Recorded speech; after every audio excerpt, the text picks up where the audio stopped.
اعوذ باللہ من الشیطان الرجیم بسم اللہ الرحمن الرحیم رب اشرح لی صدری ویسر لی امری واحلل عقدۃ من لسانی یفقہوا قولی رب زدنا علما اللہم فقہنا فی الدین۔ السلام علیکم ورحمۃ اللہ وبرکاتہ۔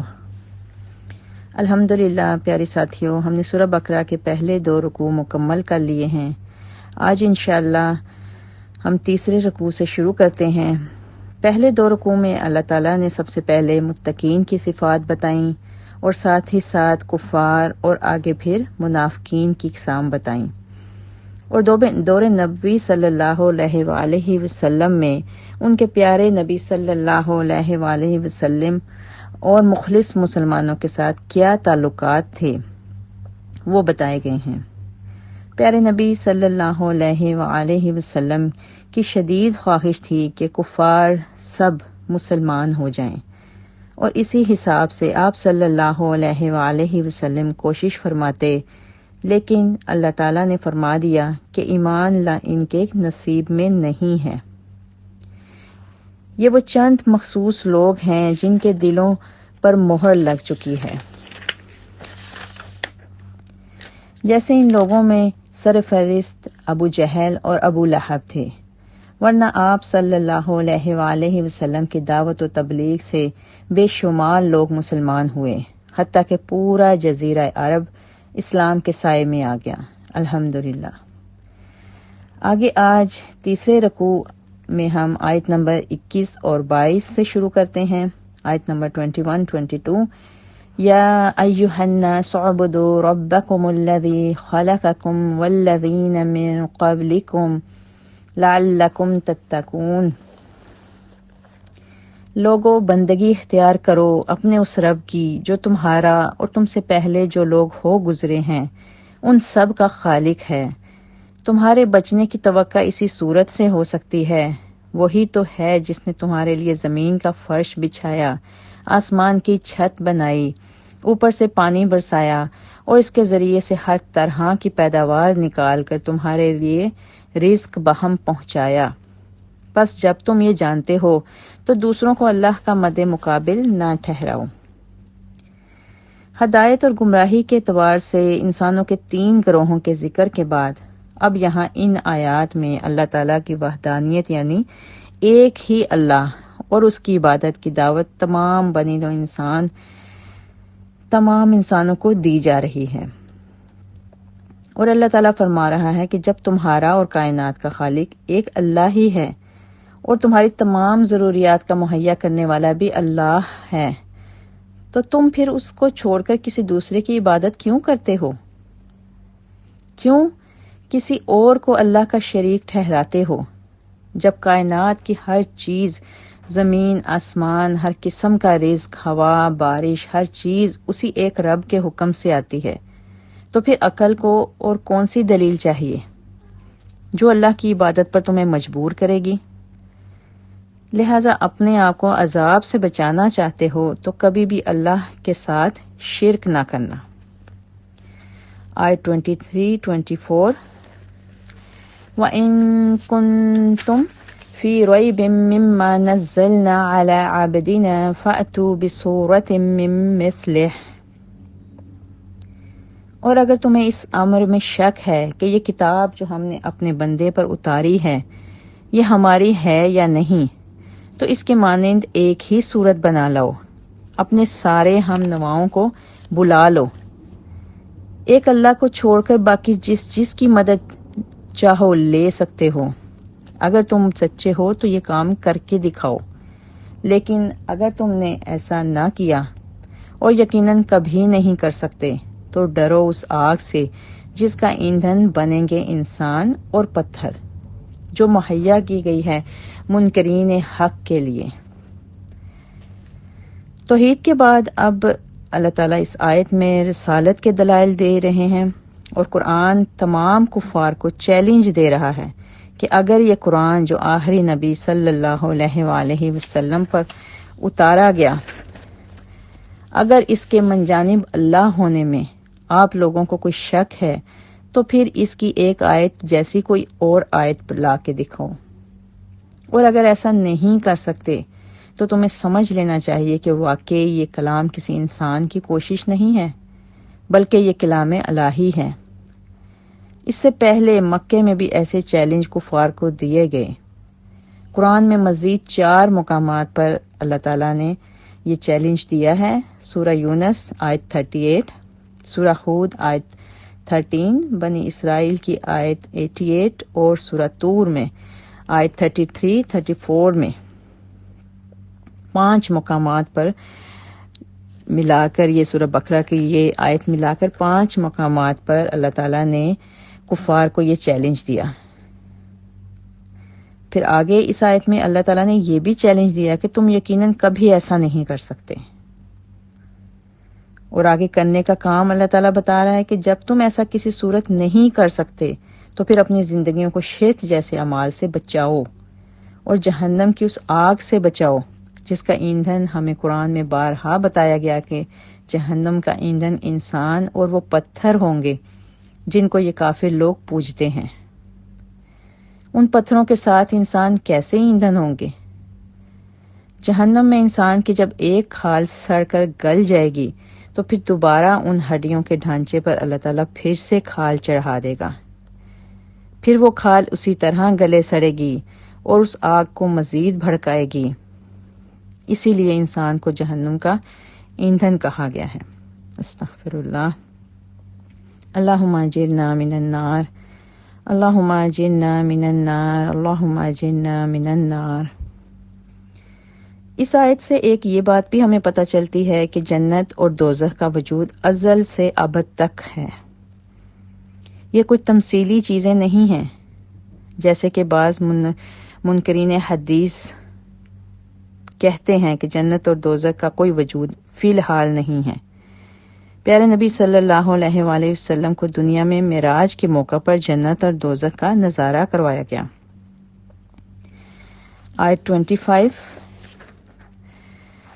وَبَشِّرِ الَّذِينَ آمَنُوا وَعَمِلُوا الصَّالِحَاتِ أَنَّ لَهُمْ جَنَّاتٍ تَجْرِي مِن تَحْتِهَا الْأَنْهَارُ كُلَّمَا رُزِقُوا مِنْهَا مِن ثَمَرَةٍ رِزْقًا قَالُوا هَذَا الَّذِي رُزِقْنَا مِن قَبْلُ وَأُتُوا بِهِ مُتَشَابِهًا وَلَهُمْ فِيهَا أَزْوَاجٌ مُطَهَّرَةٌ وَهُمْ فِيهَا خَالِدُونَ۔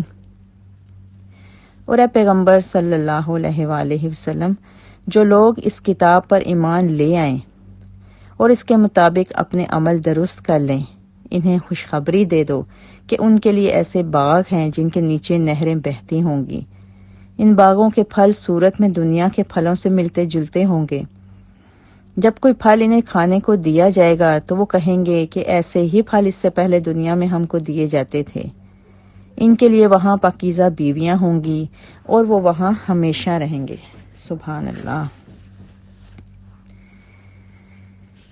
قرآن میں ہر جگہ ایمان کے ساتھ عمل صالح یعنی نیک اعمال کا ذکر کیا گیا ہے، اور اس بات کو واضح طور پر بتا دیا گیا ہے کہ اگر ایمان ہے اور ہمارے اعمال ہمارے نیک کاموں میں شامل نہیں ہیں، یعنی ہم اللہ کے بندوں کے ساتھ معاملات اچھے نہیں رکھ رہے، یا ہمارے اخلاق کا وہ معیار نہیں جو سیرت النبی صلی اللہ علیہ وآلہ وسلم سے ہمیں بتایا گیا ہے، یا ہماری وجہ سے لوگ تنگ ہو رہے ہیں، غرض ہم کسی کے لیے بھی خیر کا باعث نہیں بن رہے، تو پھر ہمارا ایمان بیکار ہے۔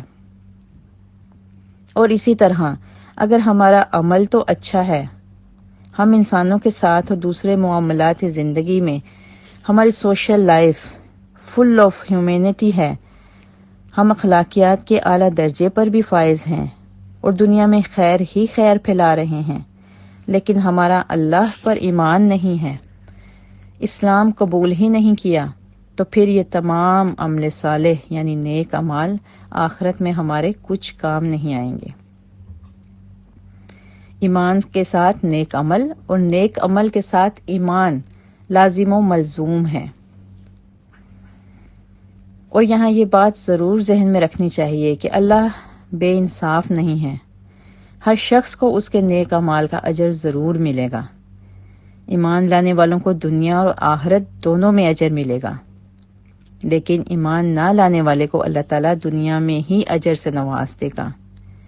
جیسے مثال کے طور پر دنیا کے کتنے ایسے سوشل ورکر اور نیک انسان ہیں جنہوں نے دنیا میں مثالی نیک زندگی گزاری، لیکن وہ مسلمان نہیں ہوئے، اللہ پر ایمان نہیں لائے۔ مثلاً مدر ٹریسا یا ایسے اور بہت سے لوگ جنہوں نے انسانیت کی بہت خدمت کی۔ ایسے لوگوں کو اللہ تعالیٰ نے دنیا میں ہی عزت، شہرت اور دولت دے کر انہیں ان کے نیک اعمال کا بدلہ دے دیا۔ اب ایسے لوگوں کے لیے آخرت میں کوئی حصہ نہیں، کیونکہ اس آیت کی روح سے ایمان کے ساتھ نیک عمل اور نیک عمل کے ساتھ ایمان لازم ہے۔ اور عمل بھی کون سا نیک ہوگا، یعنی نیک عمل کہلائے گا، وہ نیکی کہلائے گی جو سنت کے مطابق ہوگا اور خالص اللہ کی رضا کے لیے کیا گیا ہوگا۔ خلاف سنت عمل یا نمود و نمائش اور ریاکاری، یہ تمام اعمال اللہ کو نامنظور ہیں۔ اللہ کو ایسے عمل کی ضرورت نہیں، اور نہ ہی اللہ کے نزدیک ایسے عمل کی کوئی اہمیت ہے۔ اللہ تعالیٰ خالص ایمان کے ساتھ ہمیں نیک عمل کرنے کی توفیق عطا فرمائے، آمین۔ پھر آگے ایسے خالص ایمان اور عمل والوں کے لیے اللہ تعالیٰ خوشخبری سنا رہا ہے کہ اصل میں جنت انہی لوگوں کے لیے ہے۔ اور اس آیت میں خاص طور پہ متشابہہ کا مطلب جو ہمیں تفسیر سے پتہ چلتا ہے کہ یا تو جنت کے تمام میووں کا آپس میں ہم شکل ہونا ہے یا دنیا کے پھلوں کی ہم شکل ہونا۔ تاہم یہ مشابہت صرف نام یا شکل کی حد تک ہی ہوگی، ورنہ جنت کے میووں کے ذائقے اور ان کے مزے دنیا کے میووں کا کوئی مقابلہ نہیں کر سکتے۔ جنت کی نعمتوں کی بابت حدیث میں آیا ہے کہ نہ کسی آنکھ نے انہیں دیکھا، نہ کسی کان نے ان کی متعلق سنا، کسی انسان کے دل میں ان کا گمان بھی نہیں گزرا۔ اور وہاں جو بیویاں ملیں گی وہ ہر قسم کے حیض و نفاس اور ہر قسم کی ناپاکیوں سے پاک ہوں گی۔ اور لفظ خلود جو اس آیت میں استعمال ہوا ہے کہ ہمیشگی کے معنی میں، یعنی لائف ٹائم، اہل جنت ہمیشہ لائف ٹائم زندگی جنت میں گزاریں گے اور خوش رہیں گے، اور اہل دوزخ ہمیشہ ہمیشگی کی زندگی وہاں گزاریں گے، لائف ٹائم جہنم میں رہیں گے اور عذاب میں مبتلا رہیں گے۔ استغفر اللہ۔ حدیث میں آتا ہے کہ جنت اور جہنم میں جانے کے بعد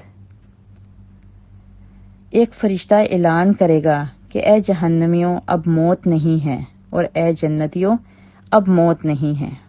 جو فریق جس حالت میں ہے اسی حالت میں رہے گا، یعنی نہ جنت میں موت ہے اور نہ ہی جہنم میں۔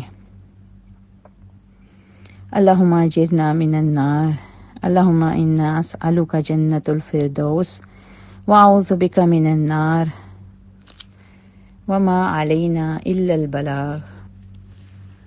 اعوذ باللہ من الشیطان الرجیم، بسم اللہ الرحمن الرحیم۔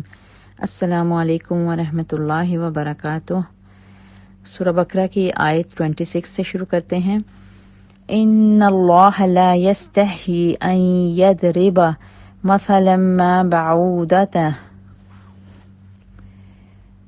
یقیناً اللہ اس سے ہرگز نہیں شرماتا کہ مچھر یا اس سے بھی حقیر تر کسی چیز کی تمثیل دے۔ اللہ سبحانہ و تعالیٰ نے قرآن مجید میں انسانوں کو سمجھانے کے لیے طرح طرح کی مثالیں دی ہیں۔ ان مثالوں میں مکھی کا ذکر بھی آتا ہے اور مکڑی کا بھی۔ تو بعض لوگ جن کا مقصد یا غرض قرآن سے کوئی سبق حاصل کرنا نہ تھا اس وقت، بلکہ وہ صرف یہ دیکھ رہے تھے کہ قرآن میں کون سی چیز ایسی ہے جن میں سے ہم کوئی شوشہ اٹھا سکتے ہیں، یا یہ کہ جن میں کوئی کمی کی بنا پر ہم یہ کہہ سکیں کہ یہ اللہ کا کلام نہیں ہے، یہ اللہ کا کلام کیسے ہو سکتا ہے؟ کہ جس میں مکھی اور مکری جیسی چیزوں کی مثالیں دی جائیں؟ اللہ تعالیٰ اتنی چھوٹی چھوٹی چیزوں کی مثال کیوں دے گا جبکہ وہ اتنی شان والا ہے؟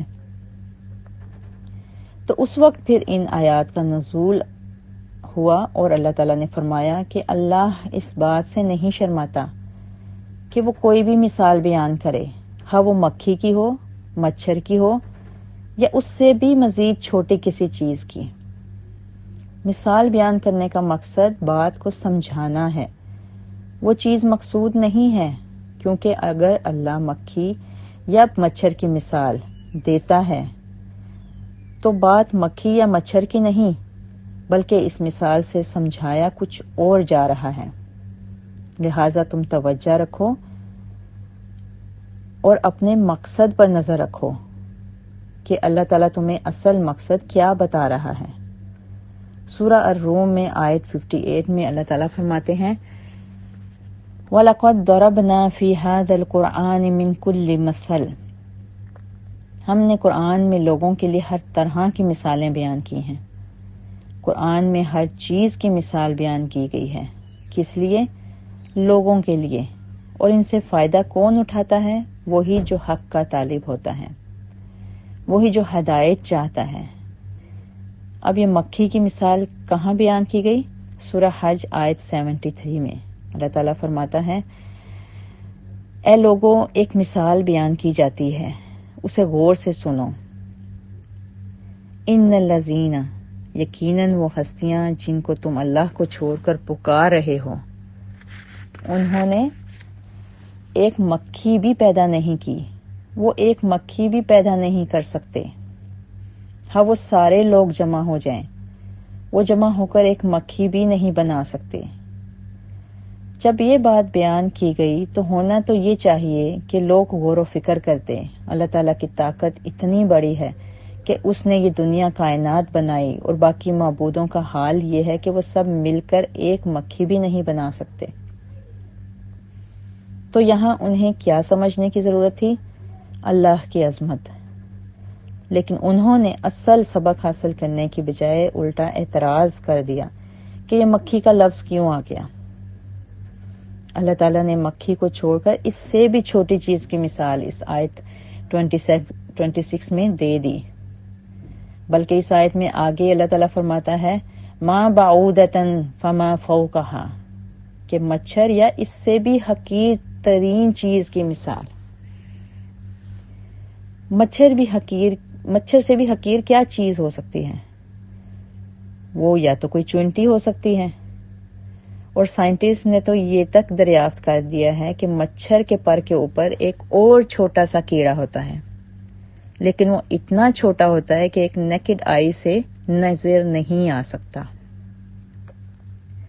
تو اللہ تعالیٰ نے کیا کہا کہ اللہ کو اس چیز سے شرم نہیں آتی کہ وہ مچھر کی مثال دے یا اس کے اوپر جو چھوٹی چیز چمٹی بیٹھی ہے اس کا ذکر کریں؟ سبحان اللہ۔ لہٰذا اگر کوئی سمجھنا چاہے تو ایک مچھر سے بھی نصیحت حاصل کر سکتا ہے، اور مچھر کون سا کوئی چھوٹی چیز ہے؟ اگر دیکھا جائے، اس کو سرچ کیا جائے تو مچھر بذات خود اپنے اندر ایک طاقت رکھتا ہے۔ ہم سب بہت اچھی طرح جانتے ہیں کہ نمرود بادشاہ کتنا طاقتور انسان تھا، لیکن اس کی موت کس سے ہوئی؟ ایک حقیر ترین چیز مچھر سے۔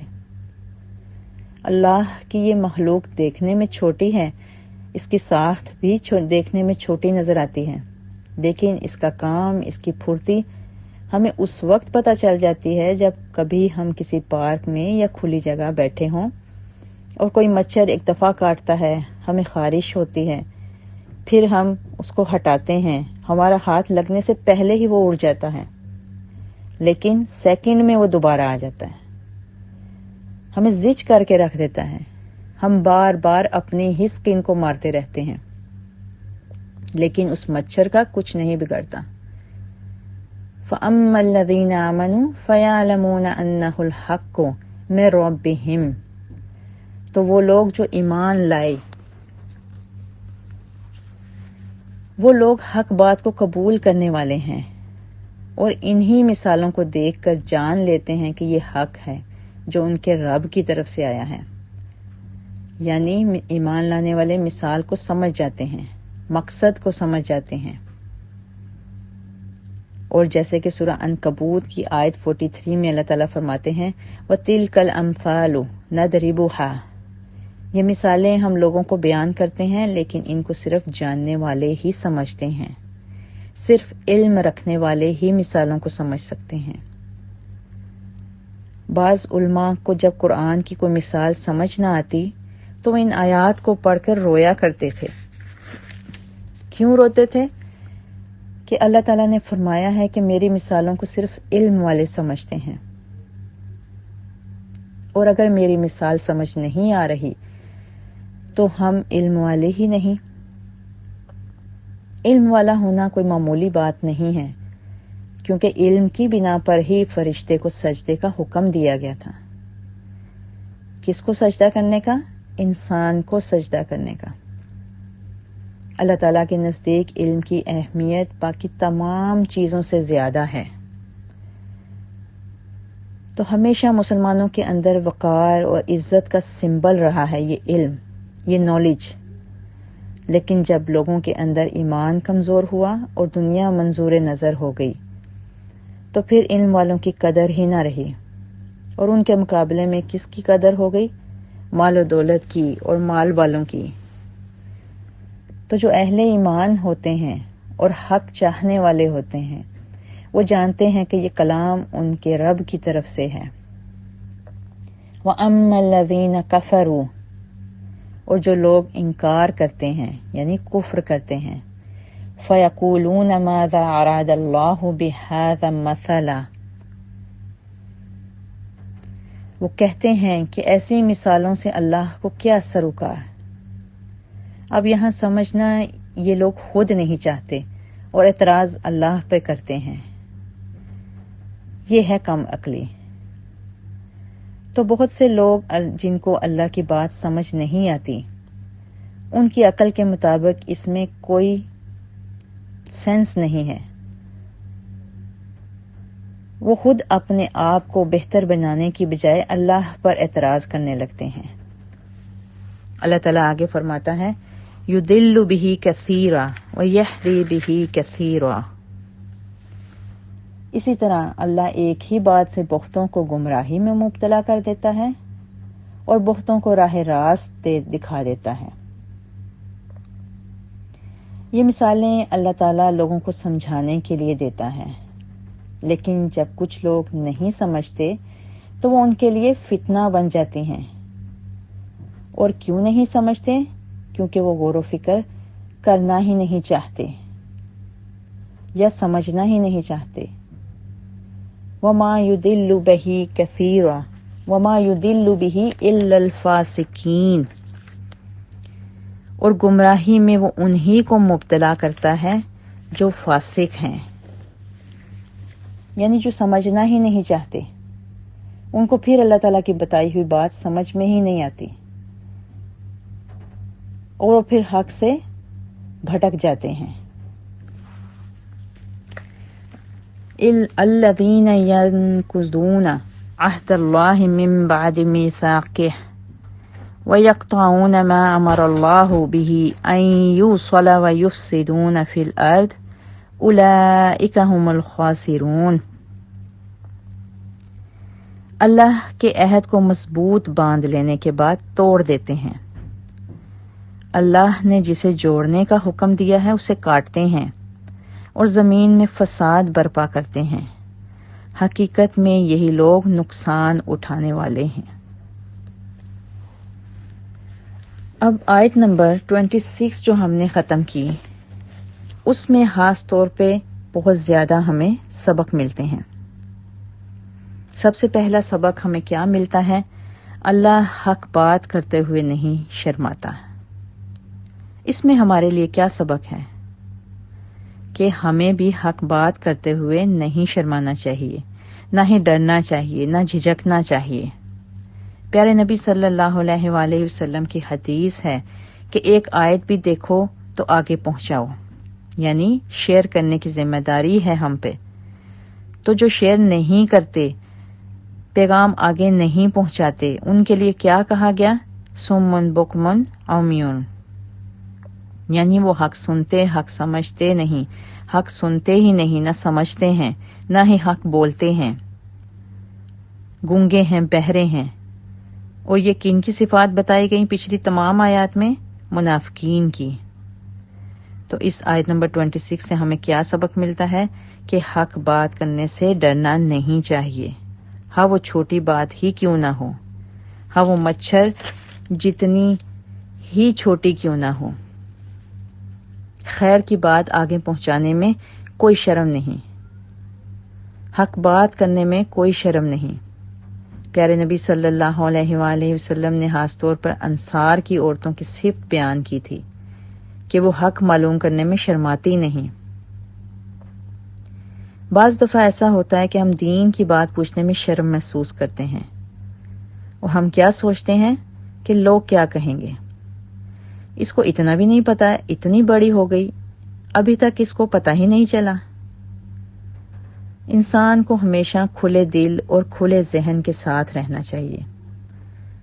اگر کوئی آپ پہ ہنسے بھی تو بھی اس کی پرواہ نہ کریں، اور لوگوں کو بھی چاہیے کہ اگر کوئی دین کا کوئی معاملہ سمجھنا چاہ رہا ہے تو وہ ان پر ہنسے مت، کیونکہ ہر شخص کو اللہ نے آزادی دی ہے سوال پوچھنے کی۔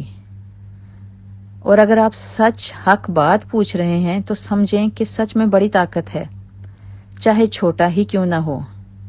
حدیث ہے کہ اگر کسی میں رائی کے دانے کے برابر بھی سچ ہے تو ایک دن جہنم سے نکال لیا جائے گا۔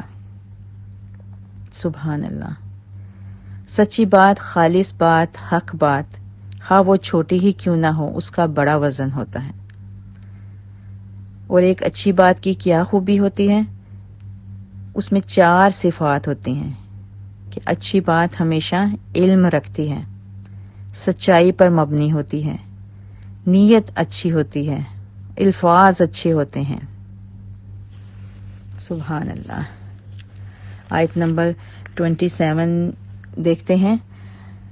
اللہ کے عہد کو مضبوط باندھ لینے کے بعد توڑ دیتے ہیں۔ اب یہاں پہ خاص طور پر پھر سے ان منافقین کی صفات بتائی جا رہی ہیں کہ وہ کیا کرتے ہیں کہ جو انہوں نے اللہ کے ساتھ عہد کیا تھا، اللہ کی بندگی کا، اللہ کی عبادت کا، وہ اس کو ختم کر دیتے ہیں۔ اور اس کے ساتھ ساتھ دوسرا عہد کیا کیا تھا اللہ سے؟ رشتے ناتوں کو جوڑنے کا، ملانے کا، اس کو بھی توڑ دیتے ہیں۔ پہلی قسم وعدے کی اللہ سے ڈائریکٹ کی گئی، دوسری قسم اللہ کا تعلق بندوں کے ساتھ جوڑنے کی، اور بندوں کا بندوں کے ساتھ جوڑنے کا۔ اگر ان دونوں قسم کے تعلقات کا لحاظ نہ رکھا جائے تو یہیں سے پھر فساد برپا ہو جاتا ہے، جو اس آیت میں اللہ تعالیٰ فرما رہا ہے کہ زمین میں فساد برپا کرتے ہیں۔ حقیقت میں یہی لوگ نقصان اٹھانے والے ہیں۔ رشتہ داری کو توڑنا کتنا بڑا گناہ ہے؟ حدیث میں آیا ہے، سیدنا ابو ہریرہ رضی اللہ تعالیٰ عنہ کہتے ہیں کہ آپ صلی اللہ علیہ وآلہ وسلم نے فرمایا کہ جب اللہ تعالیٰ ساری مخلوق پیدا کر چکا تو رحم مجسم بن کر کھڑا ہو گیا اور پروردگار کے سامنے اس کی کمر کو تھام لیا۔ اللہ تعالیٰ نے اس سے پوچھا، کہو کیا بات ہے؟ کہنے لگا، میں اس بات سے تیری پناہ چاہتا ہوں کہ لوگ مجھے کاٹ دیں، یعنی رشتہ داری کا خیال نہ کریں۔ اللہ تعالیٰ نے فرمایا، کیا تو اس بات پہ راضی نہیں کہ جو تجھے جوڑے گا میں بھی اسے جوڑوں گا، اور جو تجھے قطع کرے گا تو میں بھی اسے قطع کروں گا۔ رحم کہنے لگا، اے اللہ میں اس پہ راضی ہوں۔ تو اللہ تعالیٰ نے فرمایا، ایسا ہی ہوگا۔ سیدنا ابو ہریرہ رضی اللہ تعالیٰ عنہ کہتے تھے کہ اگر تم چاہو تو اس حدیث کی تائید میں سورہ محمد کی یہ آیت پڑھ لو، یعنی تم سے تو یہ امید ہے کہ اگر تمہیں حکومت مل جائے تو تم ملک میں فساد برپا کر دو اور ناطے رشتے کاٹ ڈالو۔ اللہ تعالیٰ سے دعا ہے کہ اللہ تعالیٰ ہمیں رشتہ داریاں نبھانے اور ان کو جوڑنے کی توفیق عطا فرمائے۔ وما علینا الا البلاغ۔ السلام علیکم ورحمۃ اللہ وبرکاتہ۔ سورہ بقرہ آیت 28۔ اعوذ باللہ من الشیطان الرجیم، بسم اللہ الرحمن الرحیم۔ کیف تکفرون باللہ وکنتم امواتا فاحیاکم ثم یمیتکم ثم یحییکم ثم الیہ ترجعون۔ تم اللہ کے ساتھ کفر کا رویہ کیسے اختیار کرتے ہو، حالانکہ تم بے جان تھے، اس نے تم کو زندگی عطا کی، پھر وہی تمہاری جان سلب کرے گا، پھر وہی تمہیں دوبارہ زندگی عطا کرے گا، پھر اسی کی طرف تمہیں پلٹ کر جانا ہے۔ اس آیت میں انسان پر آنے والی 4 حالتوں کا اللہ تعالیٰ نے ذکر کیا ہے۔ سب سے پہلی موت، پھر زندگی، پھر موت، پھر زندگی۔ یعنی پہلی حالت موت کی جو بتائی گئی ہے، یعنی جب انسان کی روح کو اللہ تعالیٰ نے پیدا کیا، پھر تمام انسانوں کی روحوں سے عہد الستو لیا گیا، جس کے بعد سب کو موت یعنی دوبارہ سلا دیا گیا۔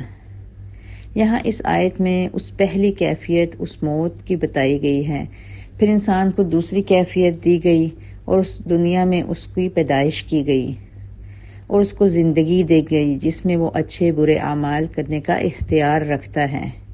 پھر تیسری کیفیت موت، یعنی جب وہ اس دنیا سے رخصت ہوا، اور اس کے بعد پھر وہ زندگی، یعنی جب وہ قبروں سے سب کو زندہ کر کے نکالا جائے گا اور میدان حشر برپا ہوگا، پھر وہ نہ ختم ہونے والی زندگی شروع ہوگی۔ ان 4 کیفیتوں کے متعلق اللہ تعالیٰ نے بتایا کہ ہم نے تم کو زندگی عطا کی، پھر وہی تمہاری جان لے گا، پھر وہی تمہیں دوبارہ زندہ کرے گا، اور بالآخر پلٹنا تو اللہ کی طرف ہے۔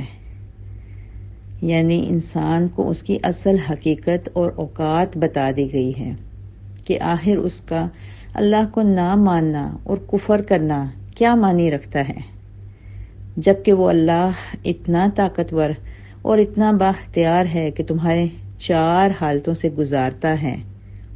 تم مردہ تھے، تمہیں زندہ کیا، پھر تمہیں موت دی، پھر یوم آخرت زندہ کرے گا، تو پھر آخر اتنی اکڑ اور ہٹ دھرمی کیوں اور کس بات پر، جبکہ انسان کا اپنی زندگی پر کوئی اختیار ہی نہیں۔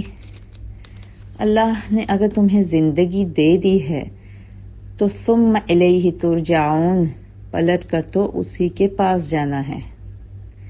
یہاں پر ایک بات ہمیں یہ بھی سمجھ لینی چاہیے کہ انسان کی جو 2 موت کی حالتیں ہیں، ان میں بھی زندگی کی کچھ نہ کچھ رمق موجود ہوتی ہے، مگر غالب اثرات موت کے ہی ہوتے ہیں، اس لیے اسے موت کا نام دیا گیا، کیونکہ پہلی موت میں ہی ان سے عہد الستو لیا گیا تھا تمام روحوں سے، اور دوسری موت میں ہی انسان کو قبر کا عذاب دیا جاتا ہے۔ عذاب کو انسانی جسم باقاعدہ محسوس کرتا اور برداشت کرتا ہے۔ اللہم اجرنا من العذاب القبر، آمین۔ آیت 24 دیکھتے ہیں۔ والذی خلق لکم ما فی الارض جمیعا ثم استوى الى السماء فسواہن 7 سماوات وهو بكل شیء علیم۔ وہی تو ہے جس نے تمہارے لیے زمین کی ساری چیزیں پیدا کیں، پھر اوپر کی طرف توجہ فرمائی اور 7 آسمان استوار کیے، اور وہ ہر چیز کا علم رکھنے والا ہے۔ بے شک ہر اس چیز کا، اس آیت میں خاص طور پہ جو باتیں ہمیں واضح طور پہ اللہ تعالیٰ نے بتا دی ہیں، نمبر 1، ہر چیز کا پیدا کرنے کا باقاعدہ ایک جواز اللہ تعالیٰ نے پیدا کیا ہے، اور وہ سب چیزیں انسان کے استعمال کے لیے پیدا کی ہیں، اور انسان ان تمام چیزوں کو جو دنیا میں موجود ہیں استعمال کرنے کا حق رکھتا ہے۔ یعنی انسان کو اشرف المخلوقات اسی لیے بنایا گیا کہ اس کا اس تمام دنیا کی مخلوقات پر سب سے زیادہ حق ہے، اور جن چیزوں کے استعمال سے انسان کو روکنا مقصود تھا وہ شریعت میں بتا دی گئی ہیں۔